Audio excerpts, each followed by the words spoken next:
Hey, so I saw The Flash, and we're gonna talk about it, I guess. The Flash is one of the greatest movies ever made. Not only is it one of the greatest movies ever made, but it's also one of the best comic book movies ever made. I would go as far to say that it is a top 10 comic book movie in my opinion.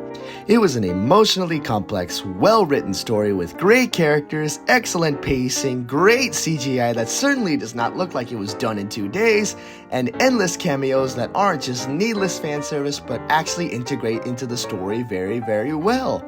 This movie puts Spider-Man No Way Home to shame, and it is a movie that I highly recommend that you go see right now, despite the fact that Ezra Miller is a menace to society. I'm transgender, non-binary, and I don't want to be searched by a man. I claim my Fourth Amendment right. I have nerve damage from police handcuffs. Alright, look, here are my actual thoughts on the film. I don't like saying this, but it was actually a pretty bad movie. What? Yeah, I know, that's shocking. And Tom Cruise said it was one of the greatest superhero movies ever made. I originally was gonna wait to see this movie on streaming, but I decided to go see it anyways because I figured if nobody else is gonna go see this movie, then I might as well go see it because I had nothing better to do on the weekend and this movie is flopping at the box office, so that's good news. Overall, I was just overwhelmingly disappointed with what I got. If I'm gonna be 100% honest and give my non-biased opinion, then I'm gonna say that this movie is probably worse than mediocre. Okay, this isn't the worst movie ever made. I've seen much worse, and it's still better than what Marvel has been putting out in most recent years, but I will say that it's still not good. Also, it really doesn't help that the making of this film was an absolute terror to go through. First it was gaining directors, then losing directors, then gaining directors again, then losing directors again, then Ezra Miller being the wonderful person he is, getting fired, then unfired, then it got delayed again, and again, and again, and anyways, you know what I'm saying.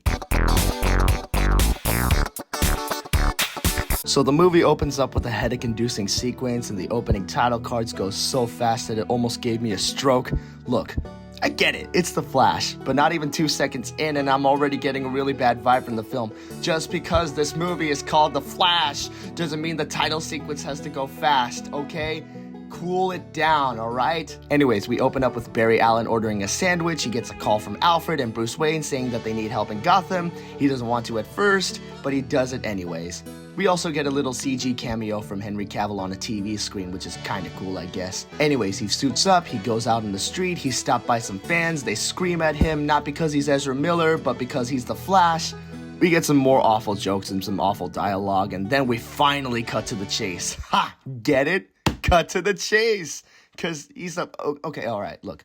I'll stop. Okay, first off, I just want to point out the obvious elephant in the room. The CGI in this movie looks like garbage.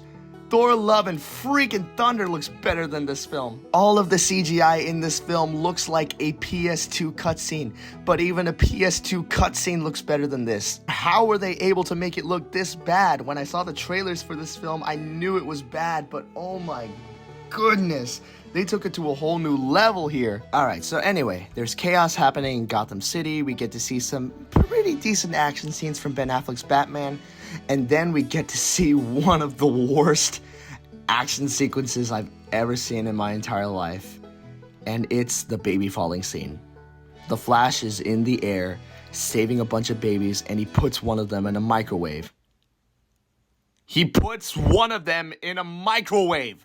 Seriously though, this entire sequence is horrible because, like I said before, the CGI is horrible, and get used to that because it's going to be horrible throughout the film. And number two, it's so flippin' uncomfortable to watch because of how poorly paced it is. It also doesn't help the fact that we get to see Ezra Miller put a baby in a microwave.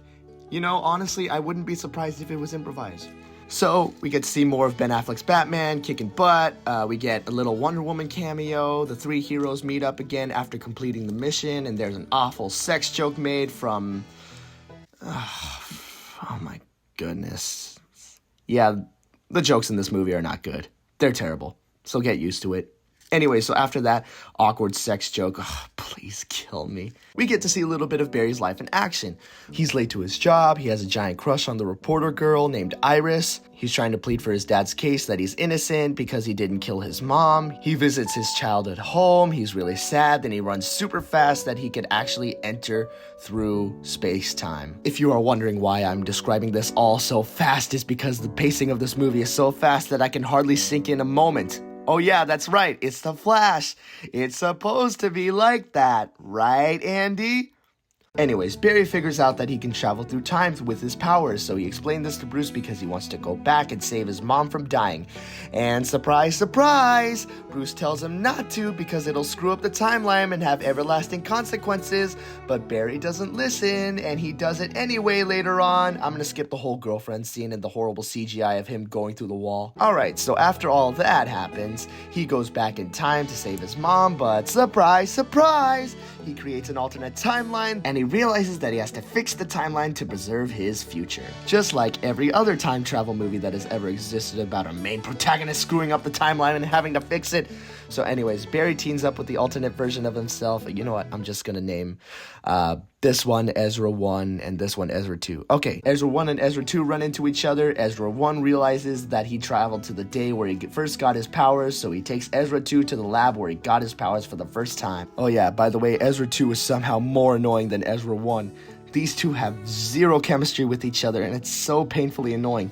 Miller's performance in this also doesn't help because his performance is just so awkward and goofy and irritating to a point that I dread the fact that I'm forced to see the two of them on screen. There's an abundance of awful dialogue and awful jokes and awful chemistry, and the pacing is so ridiculously fast, just like I said. Alright, so Ezra 1 and Ezra 2 go to the lab where he gets his powers, the lightning strikes, and the alternate version of Barry gets his powers, but in the process, Ezra 1 loses his powers. Anyways, Ezra 1 and Ezra 2 go back to the apartment, and we get another terrible CGI montage of Ezra 2 running and stripping nude in the public. Do I really need to say more? So next morning, they're testing out the powers for Ezra 2. Ezra 1 realizes that Zod is still alive and he's about to attack just like he did in Man of Steel. So they go back to the apartment to find out where the remains of the Justice League are. But surprise, surprise, since Ezra 1 screwed up the timeline, Cyborg is still a human. Wonder Woman doesn't exist. Aquaman is a dog. Superman's whereabouts are unknown. But then he ultimately figures out that Batman still exists, but he is ultimately in hiding. So they go to Wayne Manor to go and find Bruce Wayne and ask Batman for help. Oh yeah, and this is the scene where Michael Keaton shows up. Alright, so look, this raises up a few questions for me, okay? Alright, I'll tell you why. So if this is an alternate timeline, how does the Burton Batman universe fit into all of this?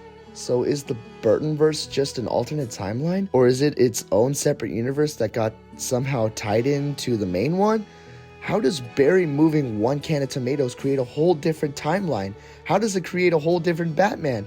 How does it wipe a bunch of heroes from existence? A lot of the plot holes in this film just don't add up. The entire film is just the time traveler kicks a chair meme, but on steroids. But that is not a good thing. Anyways, Ezra 1 and 2 ask Keaton's Bruce Wayne for help, but then Ezra 2 is stupid and he realizes, yeah, that he's Batman. Keaton's Bruce Wayne says no and refuses to help, but then has a sudden change of heart later when he sees them break into the Batcave. Why does he want to help them suddenly without any logical explanation?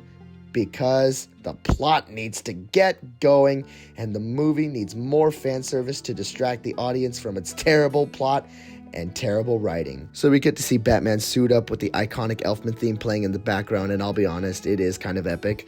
And they travel all the way to Russia to go and find Superman because according to some files, that's supposedly where he is being held.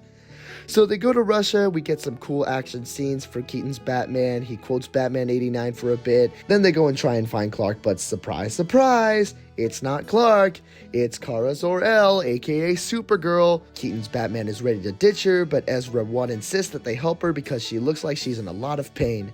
You know, I would have figured that Batman would be the one insisting that they save Kara, but nope, Ezra 1, the silly character that's gonna do it, is going to save her. Look, I know the movie is titled The Flash, but if you're gonna have Batman in this movie, then make him act more like Batman. It just seems out of character for Batman to ditch somebody because that's not the person that they're looking for. If they're in a lot of pain, then Batman would help. And I know what you're gonna say. Oh, Keaton's Batman is not actually Batman because he kills people. Okay, he's still Batman, alright? Batman is the voice of freaking reason. Okay, look, whatever. You know, the Flash is a hero. Okay, we can settle this argument sometime somewhere else, alright? But I just think it's stupid overall. Anyways, we get more action scenes. Keaton's Batman looks terrible in broad daylight. Carl wakes up for a bit and fights some dudes. Then they bring her back to Wayne Manor because she passes out again. Then she wakes up and says, hey, I don't want to help you because humans tortured me. But then later she goes to see Zod killing some humans and has a sudden change in heart. Why would she want to help the humans even though she insisted that she didn't want to in the first place? Because the plot. That's why. Meanwhile, Ezra 1 conducts an experiment to get his powers back. He fails at first and dies in the process, or slowly dies in the process. I don't know, and I don't care. But surprise, surprise, Kara comes to save him, and he gets his powers back by being struck by a bolt of lightning because Kara takes his body up into the sky. And it's as stupid as it sounds. Anyways, he survives, he gets his powers back. Ezra 2 makes a dumb Flash costume out of an old Batman suit. So they get a little tiny Justice League going together. Kara joins, Ezra 2 joins, Keaton's Batman joins, and drops the gratuitous fan service line that we heard in the trailer. You want to get nuts? Let's get nuts. Alright, look. I get it. He's quoting Batman 89. I mean, come on. It's not like people are going to actually remember that line. Jeez. It feels so unnatural and feels like a dumb callback to a line that hardly anybody remembers. Look, I've already seen people compare this movie to Spider-Man No Way Home. Except that movie is better because Tobey Maguire and Andrew Garfield aren't just pointless, wasted side characters, but actually play a key role into the plot. I mean, imagine if in No Way Home, Tobey Maguire just hopped out of a portal and started doing the Bully Maguire dance. That is exactly what is happening with Keaton's Batman, and it's terrible. He's just dropping this line from the Batman 89 film, and it just feels pointless. Besides, he only said it once in the original film, so why would he need to say it again, alright? Anyways, they team up, they go to meet up Zod, they fight his alien buddies, and they go fight him.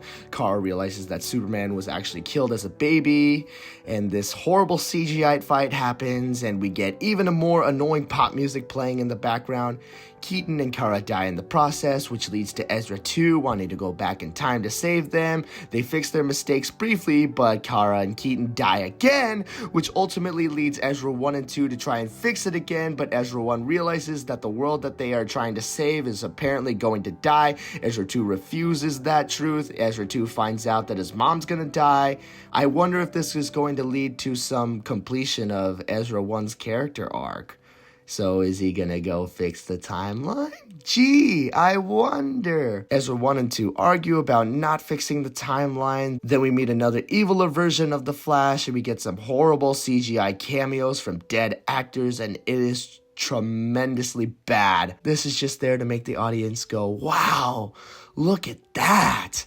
Who cares if the writing is terrible? Look, it's 1940 Superman. Look, it's a horrible CGI rendering of Christopher Reeve and Helen Slater.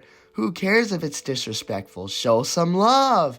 Look, it's Nick Cage's Superman. Remember him? We're giving him a chance just like Sony did with Andrew Garfield in Spider-Man No Way Home. Oh, goodness gracious, this scene sucks. It's just a lame excuse to have a bunch of fan service. But this is terrible fan service. Why would you even CGI recreate Christopher Reeve? It's so bad, it's so horrible. I hate it. I'm gonna lose my voice even more. Oh my god. Ezra 1 realizes his mistake, realizes that the universes are colliding. Ezra 2 dies. The alternate version, eviler version of Flash dies as well. Ezra 1 fixes the timeline, and there's a pretty decent emotional scene with him and his mom.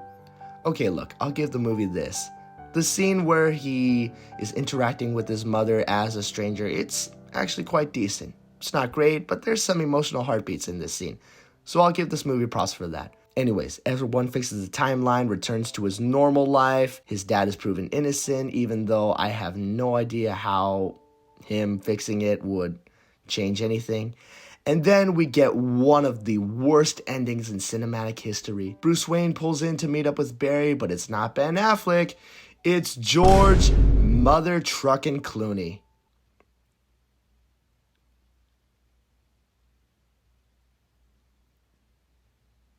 George Clooney. Okay, look, this is just terrible. Why in the world would you bring him out of all the Batmen there are? You bring back the one that nobody loves? Didn't Barry fix the timeline? Shouldn't it go back to normal? Shouldn't Ben Affleck still be Batman?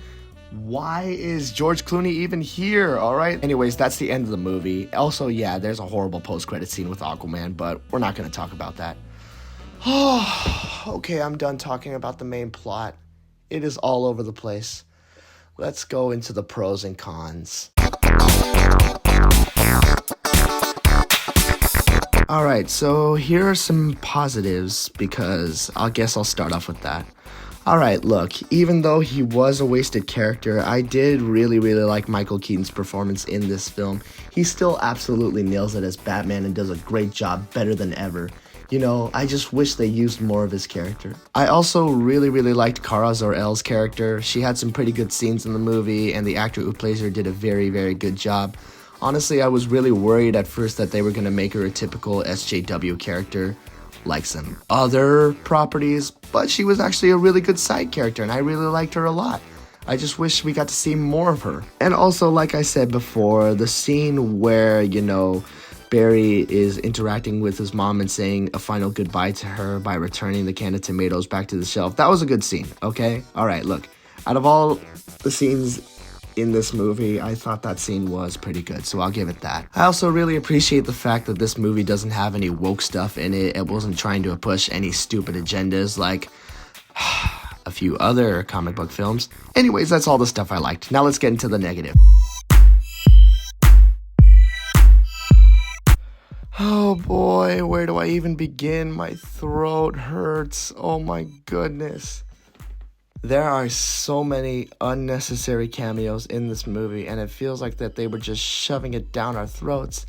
Look, I guess I'll start off with Michael Keaton's Batman, since he is supposedly to be the main selling point of this film, and he is by far one of my favorite parts of this film. Though he did have some cool scenes, his presence alone in this movie just feels very out of place. He quotes Batman 89 like it's something that we all must remember. Also, they just underutilize his character in general. He barely has any screen time, and they kill him off. Twice. Same goes for Kara, aka Supergirl. Though I really like her character, I wish we got to know more about her. And guess what? She dies too. It happened so suddenly. Apparently this film had 3 different endings, and that included Kara and Michael Keaton in the ending, and one of them had Henry Cavill and Gal Gadot. Why didn't they choose that one? Why did they have to have George Clooney? And I guess that's another con I have with this film. Why did they pick another ending? Anyways, going back to the cameos. Now let's talk about the other ones, alright? We do get CGI appearances from a bunch of Supermen, including the 1940s one, a horrible CGI Christopher Reeve and Supergirl, and let me tell you that the CGI on all of them looks worse than a PS2 cutscene, like I've said before. It also just feels a little disingenuous because it's a slap in the face to Christopher Reeve's legacy. I mean, I guess it was cool to see him be recreated for a little bit. I just wish it wasn't another movie and not this one, and it could have been handled so much better. Also, why not bring back Brandon Routh? Superman Returns takes place in the Christopher Reeve universe. I don't understand why you couldn't bring him back, you know? Also, the actor who plays Supergirl is still alive. Why not bring her back in CGI render then, even if the CGI looks terrible? My favorite Superman cameo by far has to be Nick Cage's Superman, and honestly, this was probably the best cameo in the movie. And I was dying of laughter when I saw him fight a spider for a bit because, you know, it was just interesting to see, you know? I guess that's another positive. Look, the point I'm trying to make is all of these cameos and Easter eggs, even if it is something as silly as Adam West's Batman, just feel like they were put in the movie as a distraction, you know? And it's not even a good distraction, it's just a terrible one. It's like Rise of Skywalker level of bad fan service. And yes, Mr. Bat Nipples himself ruins the whole thing. Let's talk about George Clooney for a bit, alright? Look, George Mother Truckin' Clooney. Alright, this isn't like an Andrew Garfield situation where they bring him back and redeem him. No, it's a giant middle finger to the audience saying, hey, Batfleck is gone and Bat Clooney is in. Like, okay, do people even call him that? Not only is his appearance unnecessary, but it's also really stupid, and it's also really just a terrible way to end the film. Okay, another flaw I have with this movie are the plot holes. There are too many, alright? So at the end of the film, Barry restores the timeline by putting the can of tomatoes back on the shelf, right? But that means Batman is now George Clooney, and his father's innocent. Like, wasn't it established before that the footage he had of him didn't prove anything? Now all of a sudden proves something? Like, it's just so stupid, and I don't like it, and it just ruins the whole experience for me. God. Oh man, I need water. You know, it just seems like the whole movie is contradicting itself when it says you can change the timeline too much or else bad things will happen. But how does this even make any sense? It just left me with so many more questions, and not the good kind. This immediately made the movie from being bad to absolute garbage. Like, I don't even understand why would you even bring back George Clooney? His Batman was terrible, and everybody can agree with me on that. And the Batman movie he was in is one of the worst things to ever come to the big screen. So does this officially mean that the Bat credit card is canon? Yeah, okay, that's enough about the cameos. But what about all the other stuff besides the plot holes and the cameos? Look, let's talk about Ezra Miller for a bit, alright? I'll be honest, I was never a big fan of his performance as Barry Allen. Even if Ezra Miller was a morally good person, it still wouldn't change the fact that his performance as Barry Allen / The Flash isn't great. He was okay in the Snyder Cut, but that's just because he was a side character, not a main character. He was terrible in Justice League, and he had even more terrible scenes in that one. But in here, though, he can either go from decent to just unbearable to watch. His performance as the alternate version of Barry made me desperately want to punch him in the face. He constantly does this stupid laugh throughout the film, and it just makes me want to punch him in the face even more. Overall, I just found his portrayal just to be annoying, awkward, irritating. Also, I just wasn't a fan of how Barry Allen was written as a character. I wasn't attached to him. I didn't really care about his struggles or his trauma because the movie moves so fast that I can hardly sink in a moment where there's actual character growth, you know? Also, Ezra Miller just lacks charisma. Oh yeah, and I've said this once and I'll say it again. The CGI looks awful. It looks like a frickin' Pixar film and not a good one. I need to ask the question, dear Warner Brothers, did you finish the CGI in a day? Because it looks absolutely terrible. Look, I don't understand why it looks this bad. And apparently the director of this film is trying to make an excuse for this by saying that the CGI is, intended to look bad because it's supposed to be from Barry's point of view? That makes zero sense. It doesn't matter if it's from Barry's point of view. It should still look good. That would be like if I decided to buy a product from my local department store and it doesn't work properly. So I decide to call up the company that manufactures that product and they say it's not supposed to work. That doesn't make me appreciate the product, it just makes me hate it even more. The plot and the writing is also a giant disaster. And given the fact that the production of this film was a disaster. Look, I expected this movie to be mediocre at best. Ultimately ended up being much worse than that. There's too many confusing plot holes, too many terrible one-liners, too much terrible dialogue, too much exposition, too little character growth, and too little of a cohesive story. It's just one giant mess, and the pieces do not fit together well. In the end, The Flash is a giant CGI crapfest with a messy script, unlikable characters, and cameos that make it feel like it's a crappy SNL special skit with a lot of big names going for it. The movie tries to do so many things at once but ultimately fails at it. It's trying to be a Flash movie, a Batman movie, a Supergirl movie, and a Back to the Future movie all in one, and it fails on every stage of the pattern. I expected this movie to be mediocre at best, but ultimately what I got was worse than mediocre, and it overall was just an unpleasant experience. Even if Ezra Miller had nothing to do with this film, I still would have thought it was terrible. James, I hope you know what you're doing because we are off to a really, really rocky start. I'm going to give Flash a disappointing 3 out of 10.